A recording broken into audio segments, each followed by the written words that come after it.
Hello दोस्तों, कैसे हो आप सब। एक बार फिर से मैं आपका अपने YouTube channel government job with me में आपका स्वागत करता हूं। तो जैसे कि आपको मालूम है कि हम हिंदी पढ़ रहे हैं और हिंदी में हमने शब्द के भेद पढ़ना शुरू किया है। तो मैंने आपको बताया था कि शब्द के जो भेद होते हैं वो 4 होते हैं। तो इन 4 शब्द के भेदों में पहला हमने शब्द का भेद शुरू किया था, जो कि व्युत्पत्ति, उत्पत्ति, उद्गम, उद्भव के आधार पर जो शब्द का भेद है, ये पहली उसकी कंडीशन है शब्द के भेद की। और व्युत्पत्ति, उत्पत्ति, उद्गम, उद्भव के आधार पर भी शब्द जो इसका होते हैं वो 5 भेद होते हैं। व्युत्पत्ति, उत्पत्ति के आधार पर जो भेद होते हैं वो 5 होते हैं। तो 5 भेद कौन से होते हैं मैं आपको पहले बता चुका हूँ, फिर बता रहा हूँ कि तत्सम, तद्भव, देशी, विदेशी और संकर, ये 5 भेद होते हैं व्युत्पत्ति, उत्पत्ति के आधार पर। तो तत्सम शब्द जो मैंने आपको बताया था कि जो संस्कृत के होते हैं या संस्कृत के समान होते हैं, जिनका बदला हुआ रूप हम अपनी भाषा में बोलते हैं। आज के टाइम में जो भी पुराने टाइम में जो बोला जाता था, उसका बदला हुआ रूप, मतलब उसको आसान करके जो आज बोला जा रहा है, वो तद्भव होता है। और जो कठिन था उसको तत्सम बोला जाता है। ठीक है, तो तत्सम हम पढ़ चुके हैं, उनके मैंने आपको काफ़ी पॉइंट बताए थे। और आज हम व्युत्पत्ति, उत्पत्ति के जो हम 5 भेद हैं उनमें से आज हम दूसरा भेद पढ़ेंगे, जिसे बोला जाता है तद्भव शब्द। तो तद्भव शब्द की पहचान मैं आज बताऊंगा आपको कि कितनी पहचानों से हम तद्भव शब्द की पहचान कर सकते हैं, जिससे आपको जिस पेपर में आप बैठो, जिस भी एग्ज़ाम को दो, वो सेंटर का एग्ज़ाम हो या फिर स्टेट, किसी भी स्टेट्स का एग्ज़ाम हो, जिसमें भी हिंदी का यूज़ होगा, उसमें मैं कहता हूँ कि ये जो शब्दों के भेद हैं उसमें 30 से 40% के समथिंग हिंदी का सिलेबस कवर करता है। केवल एक यही लेसन है शब्द के भेद जो 30 से 40% कवर कर लेता है। ठीक है, तो हम इसको पढ़ रहे हैं। लेकिन इसको शुरू करने से पहले मैं आपको बता दूं, जो भी पहली बार हमारी इस वीडियो को देख रहा है, उस भाई या बहन, उनके लिए मैं जानकारी दे दूं कि यहाँ बिल्कुल सटीक जानकारी दी जाती है और लॉजिकली पॉइंट वाइज आपको यहाँ पे बताया जाता है। और इतनी तरह से बताया जाएगा कि आप एक तरीका भूल जाओगे, 2 भूल जाओगे, 3 भूल जाओगे। अगर आप याद भी ना करोगे तो एक आध आपको तरीका, एक आध पॉइंट आपका फिर भी दिमाग में रह जाएगा। और मेरा ये मानना है कि उन्हीं जो दिमाग में रहेगा, उन्हीं के थ्रू आप जिस भी पेपर में बैठोगे, आप सवाल को अपने गलत नहीं कर पाओगे, बल्कि सही कर पाओगे, क्योंकि आपको इतने तरीके बता दिए जाते हैं। ठीक है, तो जिन्हें भाई बहनों ने जो पहली बार हमारा वीडियो देख रहे हैं और चैनल को भी सब्सक्राइब नहीं किया, तो प्लीज़ आपसे रिक्वेस्ट है कि चैनल को सब्सक्राइब करें और वीडियोस को लाइक करें। और जो भी आपके ग्रुप स्टडी जो इतने करते हैं, जो भाई बहन, उन तक हमारे इस चैनल को पहुंचाएं, वीडियो को शेयर करें, ताकि उनकी भी कुछ हेल्प हो सके। ठीक है, तो शुरू करते हैं हम तद्भव शब्दों की पहचान।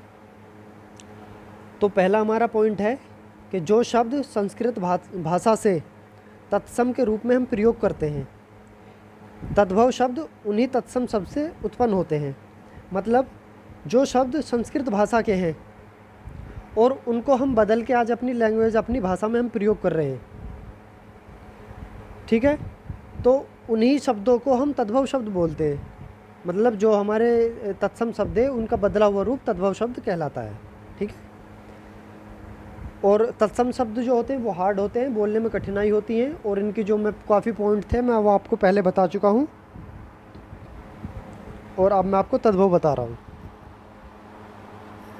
तो दूसरा पॉइंट है तद्भव शब्द का, वो ये है कि तत्सम शब्दों से जिन शब्दों की उत्पत्ति होती है वह तद्भव शब्द कहलाते हैं। देखो, मैंने अभी आपको बताया था कि जो तत्सम शब्द हैं, उनका जो बदला हुआ रूप है वो तद्भव कहलाता है। वही यहाँ इसको परिभाषित करके लिख दिया गया है। फॉर एग्ज़ाम्पल मैंने उदाहरण के तौर पे लिखा है, जैसे अग्नि है, अग्नि को हम आग बोल देते हैं। तो देखो प्राचीन काल में या हिंदू धर्म के रीति रिवाज के मुताबिक, या फिर कह लो जो काफ़ी समय पहले आग को अग्नि बोला जाता था। लेकिन जैसे जैसे 100-200 साल में जैसे परिवर्तन होता है, तो अग्नि को थोड़ा सा और आसान करने के बाद अग्नि को हमने आग बता दिया, मतलब अग्नि को आग में परिवर्तित कर दिया।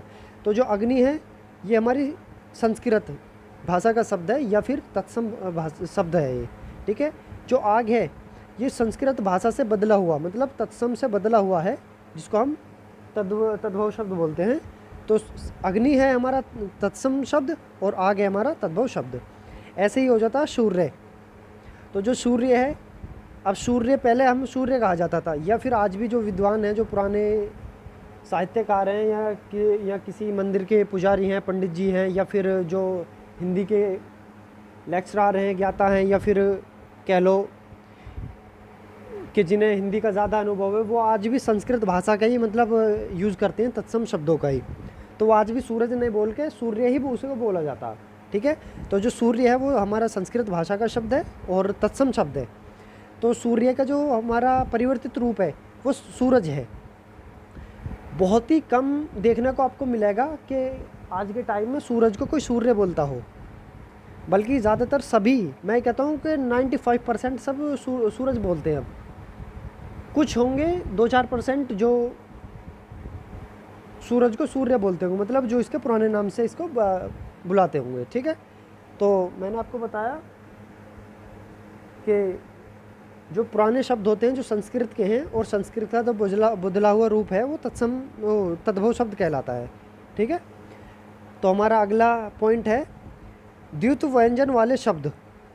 तो द्वित्व व्यंजन क्या होता है? द्वित्व व्यंजन वो होता है जैसे एक ही व्यंजन है और एक ही व्यंजन को पहले बिना स्वर के सहायता के लिखा जाए, और बाद वाले उसी व्यंजन को स्वर की सहायता से लिखा जाए। जैसे उदाहरण ले लिया मैंने डिब्बा।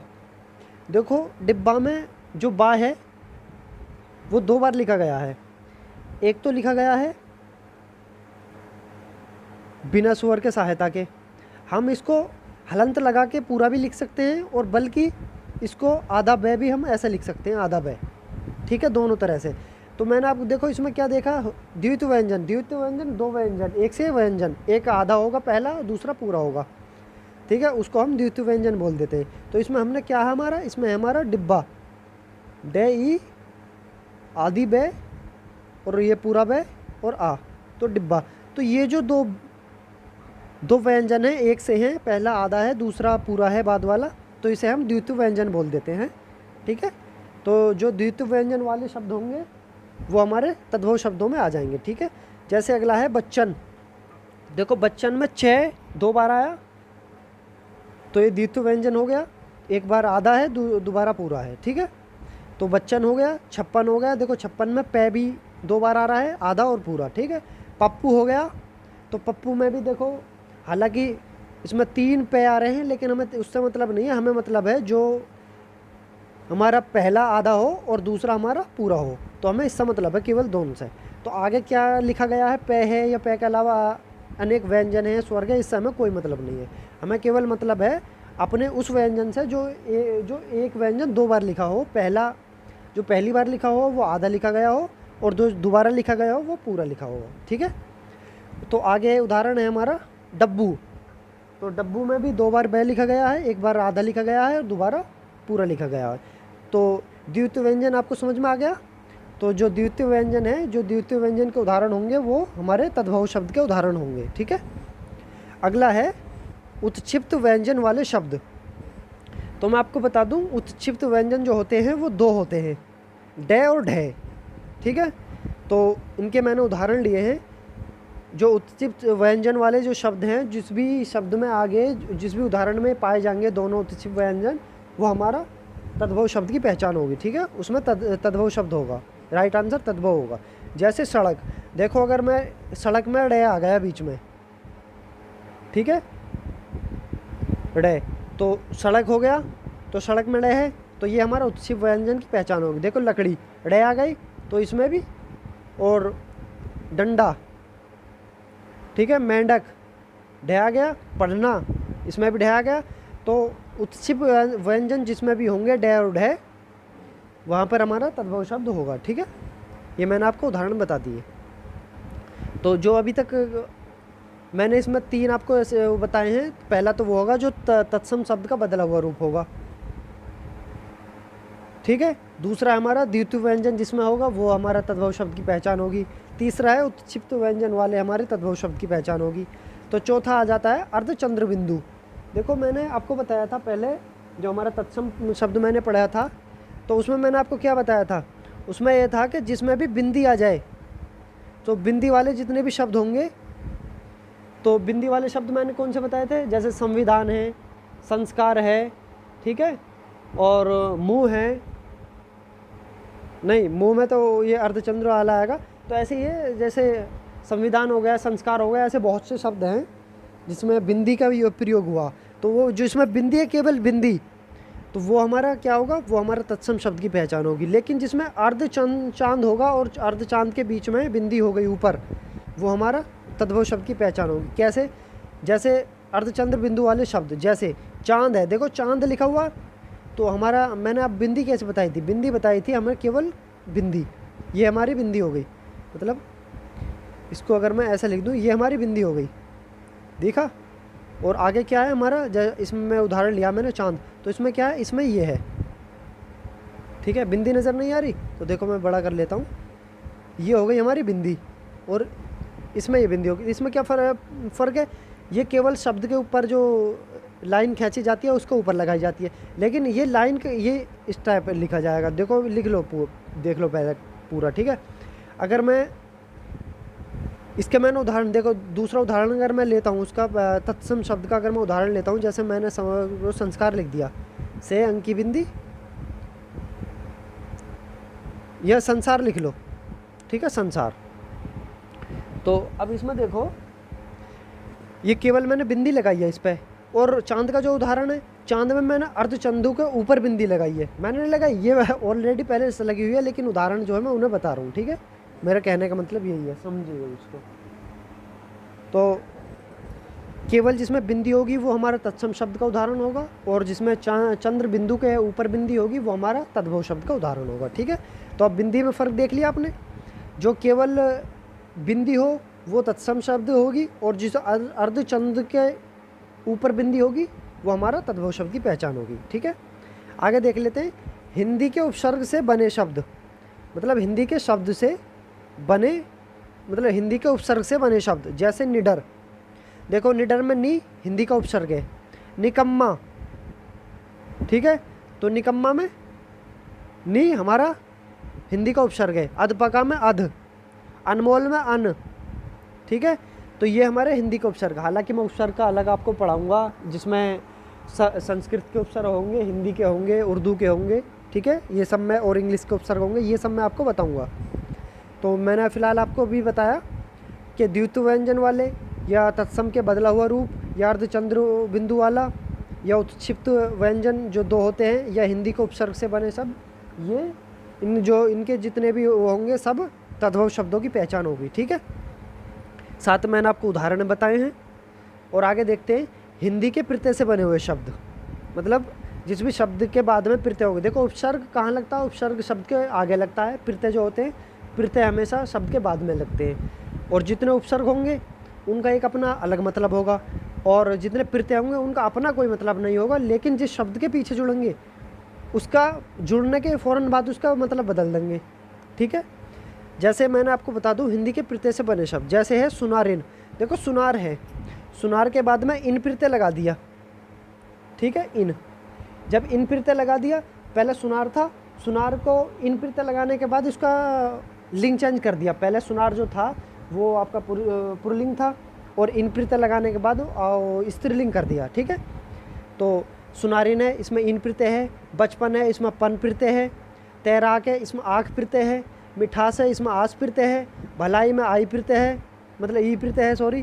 ठीक है, तो जो भी प्रत्यय हैं, प्रत्यय बाद में लगते हैं, और हिंदी के जितने प्रत्यय, हिंदी के उपसर्ग या हिंदी के प्रत्यय जिस भी शब्द में लगे मिलेंगे वो हमारा तद्भव शब्द की पहचान होगी। ठीक है, सुंदरता है, देखो जैसे सुंदरता में ता, ठीक है, सुंदर एक शब्द है और ता प्रत्यय लग गई तो सुंदरता हो गई।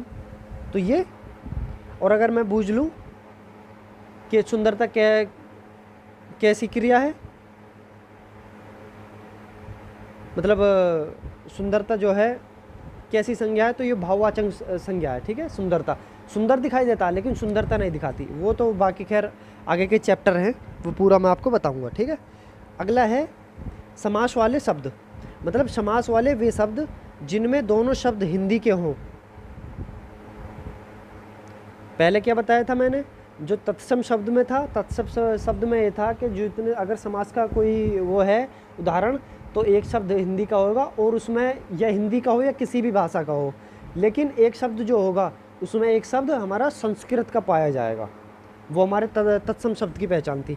लेकिन तद्भव में ऐसा नहीं है, तद्भव में दोनों शब्द होंगे समास के होंगे, और समास के जो दोनों शब्द होंगे वो हिंदी के ही होंगे, ठीक है।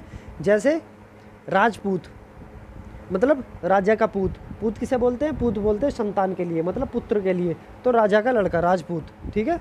माता पिता, देखो माता और पिता, तो माता इस हालांकि माता पिता में द्वंद्व समास है और माता और पिता दोनों हिंदी के शब्द है, ठीक है। राज सेवक, राज सेवक को बोलता है राजा का सेवक। अगर इसमें बूझ लिया जाए समास कौन सा है, तो इसमें तत्पुरुष समास है, और तत्पुरुष में भी संबंध तत्पुरुष समास है, ठीक है। राजा का सेवक, तो राज और सेवक दोनों हिंदी के हैं, ठीक है शब्द।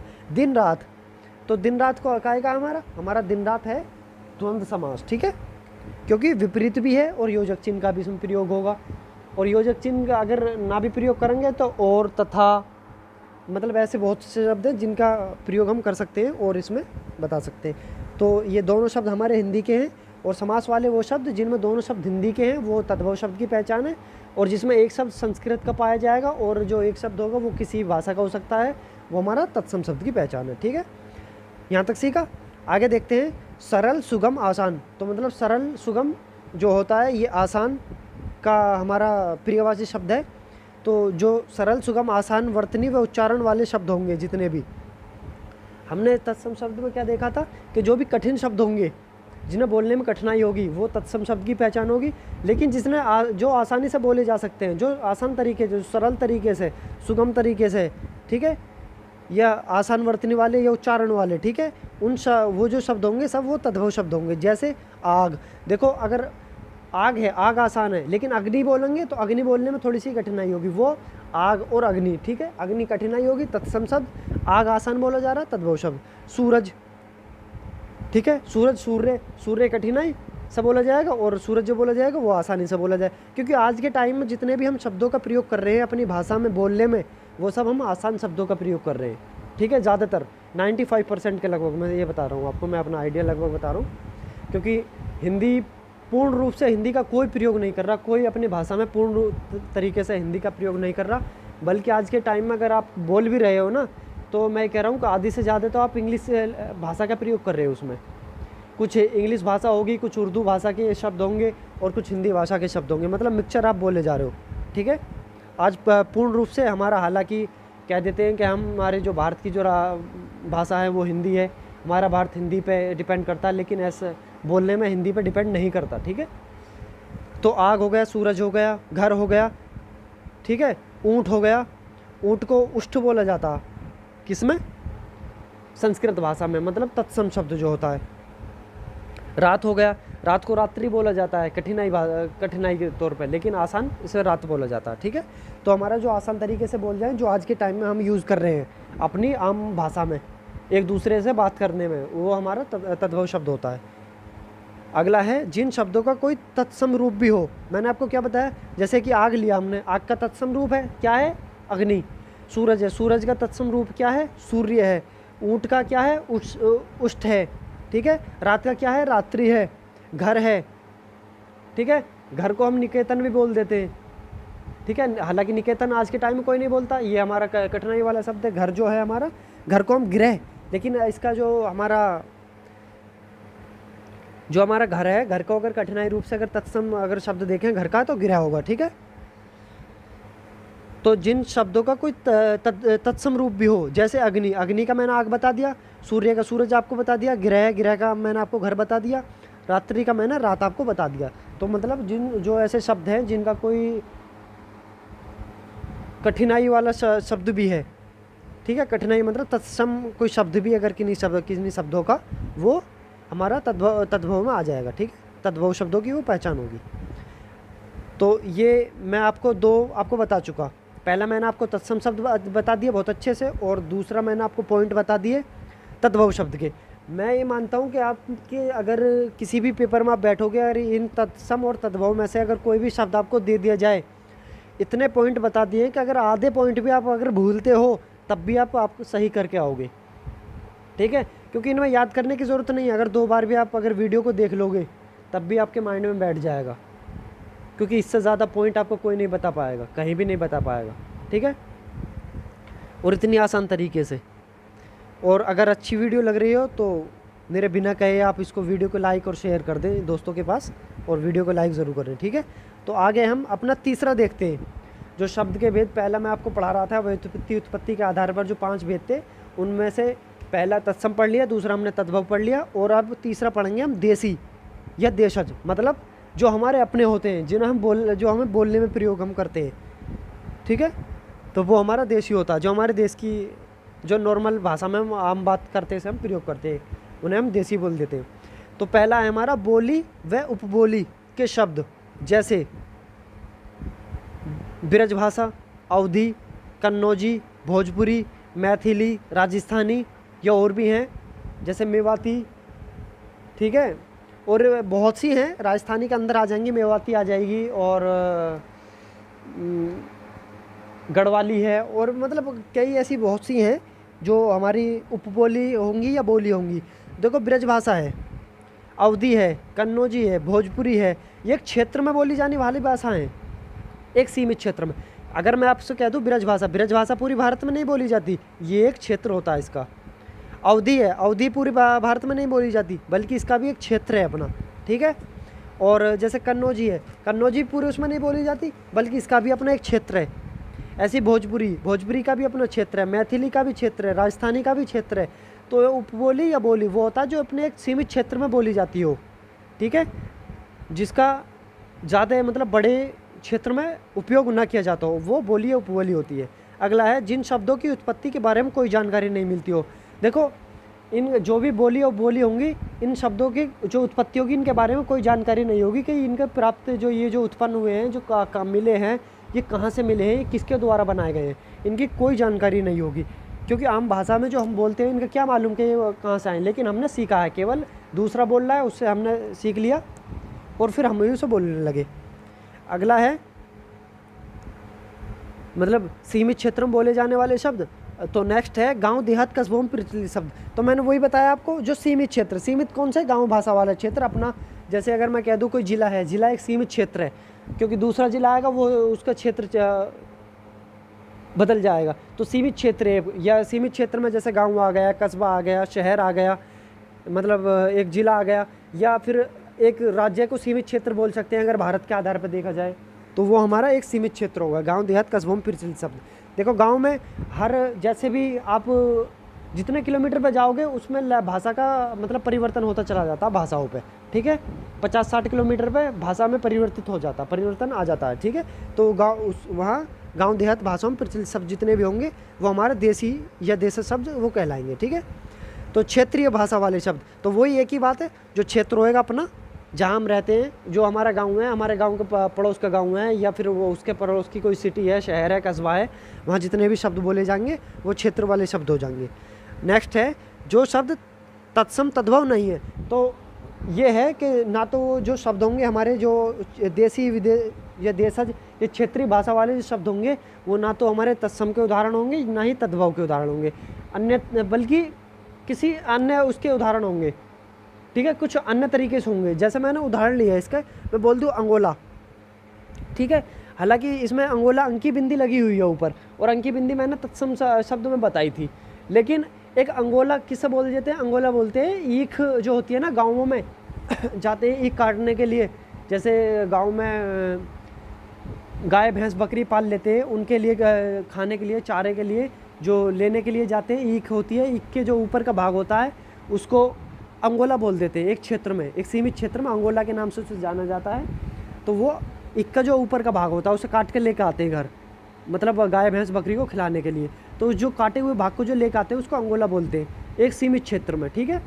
ऐसे ही अगला है कसला या फावड़ा, जिससे गड्ढा किया जाता है, ठीक है, ज़मीन खोदी जाती है, उसको कसला बोला जाता है, लेकिन कहीं उसको फावड़ा बोला जाता है। तो जो क्षेत्र जैसे जहाँ उसकी शब्द होंगे क्षेत्र के जैसे परिवर्तन आएगा उसी हिसाब से तो कहीं इसको कसला बोला जाता है, कहीं इसको फावड़ा बोला जाता है कसले को। हालांकि एक ही वस्तु एक ही है, नाम दो दो हो गए, अन्य नाम भी हो सकते हैं इसके। आगे है जोहड़ या पोखर। देखो जो एक गड्ढा होता है काफ़ी चौड़ा, उसमें पानी भरा हो जाता है, उसको जोहड़ बोल देते हैं या उसको पोखरे बोल देते हैं। तो क्षेत्रीय वाला शब्द है, गाँव वाला शब्द है एक, ठीक है। जोहड़ और पोखर मतलब एक ही है, जहाँ जो गड्ढे में पानी भरा जाता है उसमें। देखो मछली पालन कहाँ होता है, मछली पालन पोखर में होता है, ठीक है, ये वही पोखर है। पोखर को जोहड़ बोल देते हैं, जोहड़ को पोखरे बोल देते हैं, लेकिन डिपेंड करेगा क्षेत्र के हिसाब से कि किस क्षेत्र में इसको किस नाम से जाना जाएगा, ठीक है। ऐसे ही बहुत से हैं, जैसे मैं आपको कह दूँ सीढ़ी होती है जो दीवार पर छत पर चढ़ने वाली, तो कहीं इसको सीढ़ी बोल देते हैं, कहीं इसको नसैनी बोल देते हैं, ठीक है। बहुत से ऐसी वस्तु हैं जिनका अनेक नाम है, लेकिन अपने क्षेत्र के हिसाब से कहीं इसको कुछ बोल देते हैं, कहीं इसको कुछ बोल देते हैं। तो वही देसी शब्द होते हैं, देसी या देशज शब्द, मतलब जिन्हें हम अपने प्रयोग में लेते हैं और जिनकी उत्पत्ति का कुछ पता नहीं है, केवल हमें ये पता है कि हमें। और इसका एक चीज़ और है, देखो जैसे हमारे क्षेत्र में अगर बोल दिया जाए कि हमारे क्षेत्र में पोखर को जोहड़ बोलते हैं, ठीक है, हालांकि मालूम है हमें पोखर भी इसको बोल देते हैं, लेकिन पोखर अगर मैं अपने क्षेत्र में जाके जोहड़ को पोखर बोलूँ, ठीक है, तो इसका अलग ही नाम, मतलब वो ये सोचेंगे कि क्या बोल रहा है। हालांकि मतलब वो ये पता है कि हाँ पोखर बोलते हैं, इसको समझ भी जाएंगे, लेकिन वो अलग तरह से देखेंगे कि मतलब जोहड़ को पोखर बोल रहा, क्योंकि हमारे क्षेत्र की जो भाषा है, जो हमारे क्षेत्र की जो बोली है, वो हमारी जोहड़ है, ना कि पोखर है। हम फावड़े को हम कसला बोल देते हैं, नसैने को हम सीढ़ी बोल देते हैं, ठीक है। तो ये अपने क्षेत्र पर डिपेंड करेगी, और उसी की हमें उत्पत्ति हमें मालूम नहीं है कि कहाँ से हुई है, ना किसी किताब में दी गई कि ये कहाँ से हुई है, ना किसी के द्वारा बताया गया हुआ, तो वो हमारे देसी है, देशज शब्द हो जाते हैं, ठीक है। ये हमारा तीसरा भेद हमारा हो गया कंप्लीट। तो चौथा भेद आ जाता है विदेशी या विदेशज शब्द। तो चौथा जो है, चौथे में आ जाता है, पहला है अर्धचंद्र। देखो मैंने ये अर्धचंद्र बिंदु या अर्धचंद्र वाले, ये तीसरा पॉइंट है। तो पहला जो मैंने बताया था, केवल पहला बिंदी का बताया था मैंने कि जो बिंदी होगी वो तत्सम शब्द में प्रयोग होगी, जो अर्धचंद्र वाली बिंदु होगी वो हमारी तद्भव शब्द में प्रयोग होगी, लेकिन केवल और केवल अर्धचंद्र का जो प्रयोग होगा वो हमारा विदेशी शब्दों में प्रयोग होगा, ठीक है। और विदेशी शब्दों में भी अंग्रेजी भाषा के शब्दों में, ये मैंने लिखा हुआ है। विदेशी शब्द बहुत से होते हैं, अंग्रेजी है, फारसी है, अरबी है, पुर्तगाली है, जापानी है, चीनी है, फ्रेंच है, और मतलब स्पेन, बहुत से शब्द हैं, बहुत सी भाषाएं हैं विदेशी, ठीक है। तो पहले मैं अंग्रेजी भाषा की बता रहा हूँ, ठीक है। तो अर्धचंद्र वाले, केवल अर्धचंद्र, ना कि बिंदु का इसमें आपको बताएगा, केवल जिन भी शब्दों के ऊपर अर्धचंद्र बना होगा वो हमारा अंग्रेजी भाषा के शब्द होंगे। जैसे वॉलीबॉल, ठीक है, वॉलीबॉल में ऊपर अर्धचंद्र बिंदु का प्रयोग कर दिया। कॉलेज में भी अर्धचंद्र बिंदु का प्रयोग कर दिया। कॉफ़ी में भी अर्धचंद्र बिंदु है, ना कि बिंदी लगी हुई है, ना तो इसमें केवल बिंदी लगी हुई है, ना ही अर्धचंद्र बिंदु के ऊपर बिंदी लगी हुई है सॉरी। तो केवल इसमें अर्धचंद्र लगा हुआ है, और अर्धचंद्र वाले जितने भी होंगे वो हमारे इंग्लिश के शब्द होंगे, ठीक है। तो ऐसी बॉस है, ऑफिस है, हॉकी है, ये शब्द हमारे इंग्लिश भाषा के शब्द होंगे और विदेशी शब्द हैं ये, ठीक है। आगे है आधा से। तो मैं आधे का मैं आपको कंडीशन 2 बता चुका हूँ, जिसके नीचे हलंत लगा हो वो आधा होगा। और आधा कब होता है, जब उसमें से किसी व्यंजन में से स्वर को हटा दिया जाता है, मतलब स्वर रहित जो व्यंजन होंगे वो आधे होंगे। या तो इसमें हलंत लगा के बना दो, या फिर जो ये डंडा होता है इसको हटा दो, तब हमारा आधा होगा। तो आधा से ऐसे शुरू होने वाले जितने भी शब्द होंगे वो भी इंग्लिश भाषा के शब्द होंगे, ठीक है। जैसे स्कूल है, स्कूल में आधा से है, स्टेशन में आधा से है, स्कूटर में आधा से है, और स्टार में भी आधा से है। तो आधा से जितने भी शुरू होंगे वो सब हमारे विदेशी शब्द होंगे, ठीक है। ये दूसरा पॉइंट। तीसरा पॉइंट है जिन शब्दों की वर्तनी का उच्चारण हिंदी तथा अंग्रेजी में समान हो। मतलब कोई शब्द हिंदी में भी ऐसे ही लिखा बोला जा रहा है और ऐसे ही समझा जा रहा है, और इंग्लिश में भी ऐसे ही बोला और समझा जा रहा है, तो वो भी हमारा इंग्लिश भाषा का होगा। जैसे कि स्टार है, स्टार और हिंदी में भी स्टार बोल लें और इंग्लिश में भी स्टार बोल लें। स्कूल है, स्कूल को हम हिंदी में भी स्कूल ही बोल रहे हैं और हम इंग्लिश में भी इसको स्कूल ही बोल रहे हैं, ठीक है। ऐसे ही बहुत से शब्द हैं जो हमारे इसमें प्रयोग होते हैं। किस में बोला?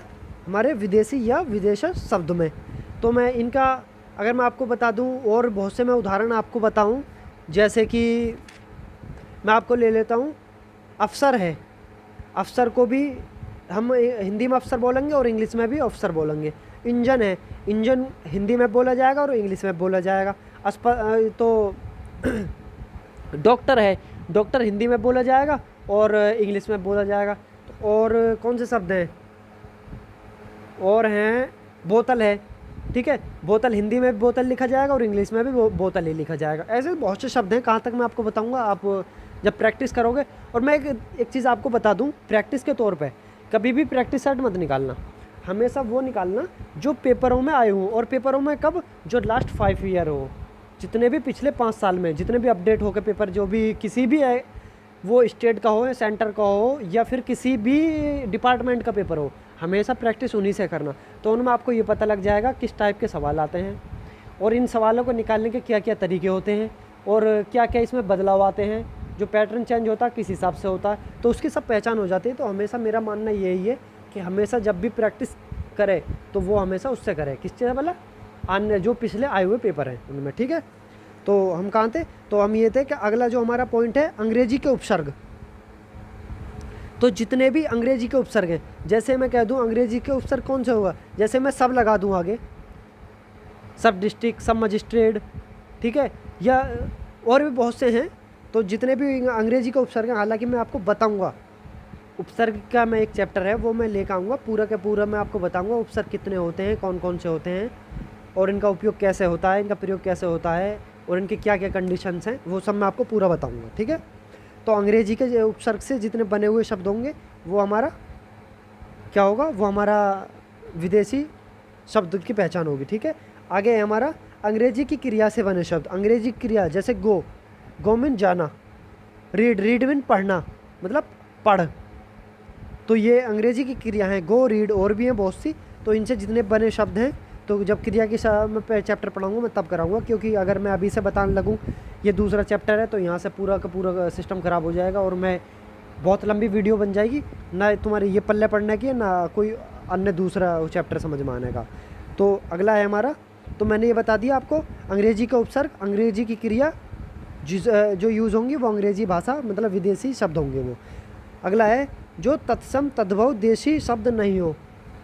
तो ये तो सीधी सी बात है, ना तो अंग्रेजी जो ये विदेशी जो शब्द होंगे ना तो तत्सम होंगे, क्योंकि विदेश में संस्कृत थोड़ी बोली जाती है, और ना तद्भव होंगे क्योंकि तद्भव हमारी लैंग्वेज थोड़ी बोली जाती है विदेश में, और ना ही ये देशी शब्द होंगे क्योंकि जो हम छोटे सीमित क्षेत्रों में बोले जाते हैं ना वो शब्द वहाँ विदेश में प्रयोग होते, ठीक है, यूज में लाए जाते। तो तत्सम तद्भव और देशी शब्द विदेश में प्रयोग नहीं होते, तो ये विदेशी शब्द का उदाहरण नहीं होंगे, ठीक है। अगला आ जाता है हमारा इसी उसका जो दूसरा है उर्दू शब्द की पहचान, ठीक है। तो उर्दू शब्द की पहचान ये है कि मुस्लिम धर्म संस्कृति संस्कार सभ्यता का बोधक हो शब्द, मतलब जो भी मुस्लिम धर्म में जो भी शब्द प्रयोग होते हैं वो हमारा उर्दू शब्द की पहचान होती है। जो संस्कृति में, मुस्लिम धर्म में या संस्कार में, सभ्यता में जो भी शब्दों को प्रयोग होते हैं वो उर्दू शब्द होते हैं, और उर्दू शब्द कौन से? विदेशी शब्द हैं उर्दू, ठीक है। अगला है मुस्लिम शासनकाल राज्य व्यवस्था का ज्ञान कराने वाले शब्द, ठीक है, जिससे ये पता लगता हो, जो शब्द ऐसे हों जिनसे ये पता लगता हो कि ये मुस्लिम शब्द हैं, या ये पता लगता हो ये मुस्लिम काल के शब्द हैं, ठीक है, या ये पता हो कि ये मुस्लिम राज्यव्यवस्था के शब्द हैं। जो भी मतलब मुस्लिम अगर शब्द अगर किसी में आ रहा है, किसी शब्द से मुस्लिम का ज्ञान हो रहा है, मुस्लिम की जानकारी प्राप्त हो रही है, वो उर्दू का शब्द होगा और वो विदेशी शब्द होगा, ठीक है। तीसरा है नुक्ता। नुक्ता को हम गृहीत बोल देते हैं और आगत भी बोल देते हैं, ठीक है, और ये हमेशा नुक्ता किसी भी शब्द के नीचे लगाया जाता है। और हिंदी में जो नुक्ता वाले शब्द होंगे वो 4 होंगे, कै, खे, ज़े और फे। तो इन चारों से जितने बने शब्द होंगे वो सब हमारे उर्दू के होंगे और वो विदेशी शब्द होंगे। ठीक है, कैक है, जैफ है। ठीक है, नुक्ता, देखो ये नुक्ता है जो बिंदी लगी हुई है ना नीचे, कै के नीचे, खे के नीचे, जय के नीचे, फे के नीचे, ये हमारा नुक्ता है। नुक्ता, नुक्ता क्या है? एक उर्दू का शब्द है। गृहित, गृहित क्या है? गृहित है हमारा संस्कृत का शब्द। और आगत क्या है? आगत है हमारा एक हिंदी का शब्द। ठीक है, आगत मतलब आगे आने वाला। ठीक है, तो मैंने आपको ये बता दिया। अगला पॉइंट है उर्दू के उपसर्ग से बने शब्द। तो जितने भी उपसर्ग होंगे जो उर्दू के होंगे उनसे अगर कोई शब्द बनना है तो वो भी हमारा उर्दू शब्द की पहचान हो जाएगी। और उर्दू शब्द एक विदेशी शब्द है। ठीक है, अगला है अरबी भाषा के शब्द। मतलब जो भी अरबी भाषा के शब्द होंगे, जैसे अजीब, इलाज, तकदीर, तारीख़, तरबूजा। ठीक है, तो ये एक अरबी के शब्द हैं। और अरबी जो है हमारे हमें मालूम है अरबी जो भाषा है विदेशी शब्द है। और अरबी के शब्द जो होंगे वो हमारे विदेशी शब्दों में आ जाएंगे और उर्दू शब्द की पहचान हो जाएंगे। ठीक है, अगला है दाएं से बाएं लिखे जाने वाले। देखो मैं आपको बता दूं, जो उर्दू भाषा जो होती है वो हमारी राइट हैंड से, मतलब राइट टू लेफ़्ट चलती है जो उर्दू लिखी जाती है। बाकी जो जैसा हमारी हिंदी है, हिंदी का चलेगी, हिंदी हमारी राइट, लेफ़्ट टू राइट लिखी जाती है, लेफ़्ट टू राइट हिंदी हमारी। उर्दू जो लिखी जाती है हमारी दाएं हाथ से, दाएं की तरफ से बाएं की तरफ लिखी जाती है। और हिंदी बाएं से दाएं की तरफ लिखी जाती है। तो मैं ये इसमें लिखा गया है कि दाएं से बाएं लिखे जाने वाले शब्द। तो दाएं से बाएं कौन से लिखे जाएंगे? उर्दू भाषा के लिखे जाएंगे या अरबी भाषा के लिखे जाएंगे। ठीक है, अगला है अरबी लिपि में प्रयुक्त होने वाले शब्द, मतलब अरबी भाषा में। अरबी भाषा में मैंने आपको बता दिया। ठीक है, अरबी भाषा कौन सी होती है? वही होती है जो हमारी दाएं से बाएं लिखी जाती है, वो हमारी अरबी भाषा होती है। ठीक है, और वो उर्दू शब्द की पहचान हो जाती है। ठीक, अब अगले आ जाते हैं पुर्तगाली शब्द। ठीक है, पुर्तगाली भी विदेशी शब्द है। ठीक है, पुर्तगाली शब्द है जैसे आलू है, काजू है, बंदूक है, तौलिया, बारूद, चाकू आदि और भी बहुत से शब्द हैं। ये सब हमारे पुर्तगाली शब्द हैं और पुर्तगाली शब्द विदेशी शब्दों में आ जाते हैं। ठीक है, विदेश शब्द के उदाहरण हैं। अगला है चीनी शब्द। देखो चम्मच है। ठीक, अब देखो इसमें मैं है। अगर तुम ये कह दो कि जी मैं, तो तुमने तद्भव शब्द का उदाहरण बताया था, द्वित व्यंजन में आ जाता है। लेकिन शब्द की भी तो एक कंडीशन होती है कि वो शब्द किसका है। ठीक है, चम्मच चीनी शब्द है। और इसमें आपको उदाहरण, अगर ऑप्शन में पेपर में आ जाए चम्मच का राइट आंसर बताओ, आपको दे दिया जाए पहला ऑप्शन तत्सम शब्द, दूसरा ऑप्शन तद्भव शब्द, तीसरा ऑप्शन आपको दे दिया जाए कि देसी शब्द, और चौथा ऑप्शन दे दिया जाए चीनी शब्द। और तो राइट आंसर इसका चीनी शब्द होगा। क्यों? क्योंकि चीनी शब्द का ही उदाहरण है। और अगर इसमें चीनी शब्द ना हो, चीनी शब्द की जगह आपको दे दिया जाए शंकर शब्द, तो ये फिर हमारा किसका उदाहरण हो जाएगा? तद्भव शब्द का उदाहरण हो जाएगा फिर ये हमारा। ठीक है, ये कंडीशन पर डिपेंड करता है कि ऑप्शन क्या है, ऑप्शन की कंडीशन। ऐसा ही चमचम है, चाय, लीची, चीनी आदि और भी बहुत से शब्द हैं जो हमारे चीनी शब्द हैं। और चीनी शब्द कैसे होते हैं? विदेशी शब्द हैं। ठीक है, अगला है जापानी शब्द। तो रिक्शा, मेट्रो, ठीक है, ये हमारे जापानी शब्द हैं। तो जापानी शब्द हैं, ये हमारे सब विदेशी शब्द हैं। ठीक है, जो विदेशों में प्रयोग होते हैं। और कुछ शब्द हम विदेशी हम भारत में प्रयोग करते हैं अपनी आम भाषा में, जैसे इंग्लिश के, उर्दू के, और जापानी भी प्रयोग करते हैं, चीनी, पुर्तगाली, ये शब्द। देखो जिसके द्वारा जो चीज़ जो बनाई गई हो, जो भाषा, और अब आना जाना लगा रहता है, तो जो जैसे शब्द यहाँ बता गया उसके हिसाब से हमने यहाँ बोलना शुरू कर दिया, उनकी जानकारी हमें ऐसी होगी तो हम उन्हीं शब्दों को प्रयोग में लेने लगे, उपयोग में लेने लगे, वो उसी की पहचान हो गई। ठीक है, तो ये मैंने आपको क्या बता दिया आज? मैंने आपको बताया 3 पॉइंट बता दिए मैंने आपको। वैध उत्पत्ति के आधार पर मैंने आपको 3 बता दिए। पहला मैं ऑलरेडी पहली वीडियो में बता चुका था, तत्सम शब्द की पहचान। लेकिन इसमें मैंने आपको बताया तद्भव शब्द की पहचान, देसी या देश शब्द की पहचान, और तीसरा पॉइंट बताया मैंने विदेशी या विदेश शब्द की पहचान। तो टोटल हो गए 4। एक हमारा लास्ट का बचा, वो होता है हमारा शंकर शब्द। ठीक है, और शंकर शब्द कौन से होते हैं? शंकर शब्द वो होते हैं जो 2 भाषा के शब्द से मिलकर बनता हो। तो शंकर शब्द हम देख लेते हैं। अगला आ गया हमारा शंकर शब्द, मतलब शंकर को मिश्रित, जब 2 भाषा से मिलकर बनाएगा तो मिश्रित शब्द हो गए। ठीक है, तो हमारा 5वां है दो अलग अलग भाषाओं के शब्द संकर शब्द कहलाते हैं। ये मैंने आपको परिभाषा और ये मैं आपको बता दी मैंने, ठीक है।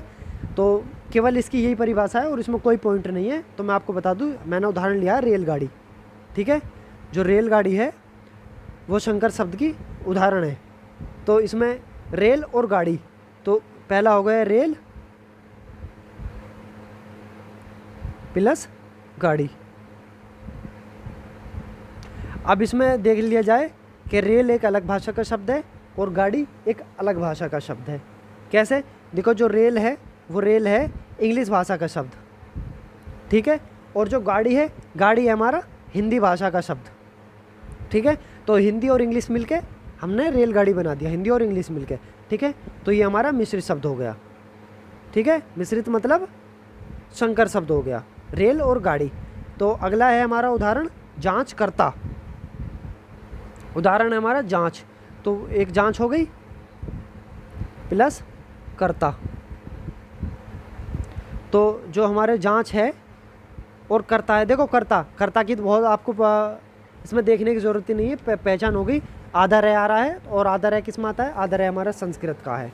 आगे बता जांच, तो अंकी बिंदी लग गई, ठीक है। अंकी बिंदी ऊपर लग गई, जांच। अब ये बताओ कि खाली अंकी बिंदी लगेगी या इसमें अर्धचंद्र बिंदु आएगा या फिर एक अन्य है? कौन सा है? अर्धचंद्र। तीन होता है ना, एक अर्धचंद्र होता है, एक अर्धचंद्र बिंदु होता है, एक केवल बिंदु होता है। तो बताइए जांच में कौन सा आएगा? बिंदी आएगा, अर्धचंद्र बिंदु आएगा या फिर केवल? तो मैं आपको बता दूं, हालांकि इसमें वीडियो लंबी हो जाएगी और आप जवाब भी नहीं दे पाओगे, तो मैं आपको बता दूं इसमें अर्धचंद्र बिंदी आएगी, ठीक है, जांच। तो अब जब अर्धचंद्र बिंदु आ गया तो आपको पता लग गया अर्धचंद्र बिंदु किस में आ रहा था, बताइए। अर्धचंद्र बिंदु वाले जो मैंने आपको बताए थे अभी, वो जो आपको मैंने बताया था कि विदेशी शब्द है अर्धचंद्र बिंदु वाला और कर्ता हमारा संस्कृत का शब्द है, ठीक है। तो दोनों मिलके हमारा एक अन्य शब्द बनाया जिसे हम संकर शब्द बोल देते हैं, ठीक है। अगला है हमारा अजायब घर। तो अजायब जो है एक उर्दू का शब्द है और घर हमारा हिंदी का शब्द है। और गृह अगर आ जाता, गृह, तो गृह हमारा संस्कृत का शब्द हो जाता। तो ये दो शब्दों से मिलके बना है और जब दो शब्दों से मिलके बना है तो ये हमारा क्या हो गया? संकर शब्द हो गया, ठीक है। रेल डिब्बा, तो एक रेल हो गया, दूसरा शब्द डिब्बा हो गया। रेल हमारा कौन सा है? रेल हमारा इंग्लिश का शब्द है, ठीक है, इंग्लिश का। और डिब्बा में देखो दो बे आ गई, द्वित्व व्यंजन आ गए। द्वित्व व्यंजन वाला मैंने क्या बताया था? द्वित्व व्यंजन वाला मैंने आपको बताया था वो तद्भव शब्द होगा, ठीक है, तद्भव शब्द। तो इंग्लिश प्लस तद्भव, तो ये हमारा संकर शब्द हो गया, दो भाषाओं से मिलके बना संकर शब्द हो गया। तो मैंने आपको जो शब्द के भेद हमारे चार हैं, तो पहला भेद मैंने आपको करा दिया। कौन सा कराया है? व्युत्पत्ति, उत्पत्ति, उद्गम, उद्भव के आधार पर शब्द का पहला भेद, जिसके उस पहले भेद में 5 भेद होते हैं, ठीक है। 5 भेद कौन से थे? 5 भेद मैंने आपको तत्सम पहला भेद, दूसरा तद्भव भेद, तीसरा जो भेद है हमारा वो कौन सा है? तीसरा है देसी या देशज, चौथा है हमारा विदेशी या विदेशज, और पांचवा हमारा संकर शब्द। तो ये मैंने आपको 5 भेद आपको पूरे बता दिए। तो ये हमारा शब्द के जो भेद 4, उनमें से एक भेद हमारा कंप्लीट हो चुका है। और मैं कह रहा हूँ कि इस एक भेद में कम से कम दो सवाल किसी भी पेपर में आसानी से आते हैं। और इतने पॉइंट मैंने हर भेद के, आपको जो 5 भेद हैं और इतने पॉइंट मैंने आपको बता दिए कि अगर आधे से ज़्यादा भी अगर आप भूल जाओगे ना, 60% के समथिंग भी, तब भी आप पेपर में बिल्कुल राइट आंसर आप टिक लगा के आओगे। अगर आप याद भी ना करोगे तब भी माइंड में एक आध पॉइंट रह जाएगा और एक दो पॉइंटों से भी आप अपना आंसर सही कर पाओगे, ठीक है। तो आज की वीडियो यहीं तक मैं रखूँगा। और वीडियो अगर अच्छी लगी हो, पसंद आई हो या फिर कुछ कमी हो तो आप कमेंट करके ज़रूर बताएं कि क्या कमी है और किस तरह का आपको, और अगर पढ़ाने का तरीका समझ नहीं आ रहा हो या कुछ आपको बदलाव चाहिए, कुछ चेंजिंग चाहिए, तो वो भी आप बताएं, ठीक है। और अगली वीडियो में आपको शब्द का दूसरा भेद लेकर आऊँगा, उसको और अच्छे से हम पढ़ेंगे, कुछ अलग तरह से और मैं आपको समझाने की कोशिश करूँगा। क्योंकि ऐसे देखो, मैं टीचर नहीं हूँ बल्कि मैं प्रयास कर रहा हूँ कि जो मुझसे आता है मैं अपने भाई बहनों को उसको पहुँचाऊँ, क्योंकि मैं भी पुलिस में हूँ, जॉब करता हूँ, नौकरी करता हूँ, ड्यूटी करता हूँ, तब वीडियो बनाता हूँ और मुझे खुशी है कि मैं किसी की हेल्प कर सकता हूँ। देखो मेरी अगर वीडियो बनाने से कोई पढ़ता है, अगर एक बहन या भाई की अगर एक की भी अगर नौकरी लगती है मेरे वीडियो बनाने से, अगर किसी एक का भी फ़ायदा होता है, तो मेरी जो मेहनत है मैं मानूंगा कि मेरी वो पूरी की पूरी वसूल हो जाएगी। ठीक है, तो इसलिए मैं कहता हूँ कि वीडियो को लाइक करें और चैनल को सब्सक्राइब करें अगर अभी तक नहीं किया है। और ये सभी यार दोस्त जो पढ़ रहे हैं, जो इस लायक नहीं है कि कोचिंग जाएं और कोचिंग की फ़ीस दें या कोचिंग में टाइम ख़राब करें जाने में, क्योंकि देखो कोचिंग में 2-3 घंटे आप पढ़ोगे और अगर आप गांव से हैं और पढ़ने के लिए जाते हैं तो काफ़ी उसमें पैसा खर्च होता है और आने जाने में टाइम ख़राब होता है। तो मैं कहता हूँ कि जो कोचिंग में, आम कोचिंगों में, जैसे किसी छोटी कोचिंग होती हैं, मैं दिल्ली या बड़ी कोचिंग की बात नहीं कर रहा, जो छोटी कोचिंग होती है कांस्टेबल लेवल की आप तैयारी कराते हैं, मैं कहता हूँ उनसे बेटर कंटेंट मैं आपको दे रहा हूँ यहाँ पे। किसी भी कोचिंग में चले जाना, इतने पॉइंट आपको कोई नहीं बताएगा, मैं गारंटी के साथ बता रहा हूँ, लिख के दे सकता हूँ मैं इस बात को। इतने पॉइंट के साथ में आप किसी भी कोचिंग में जाओ, कोई आपको नहीं बता सकता। ठीक है, तो अगली वीडियो मैं आपको दूंगा शब्द का दूसरा भेद। ठीक है, मैं यहीं तक रखूँगा इसको। धन्यवाद।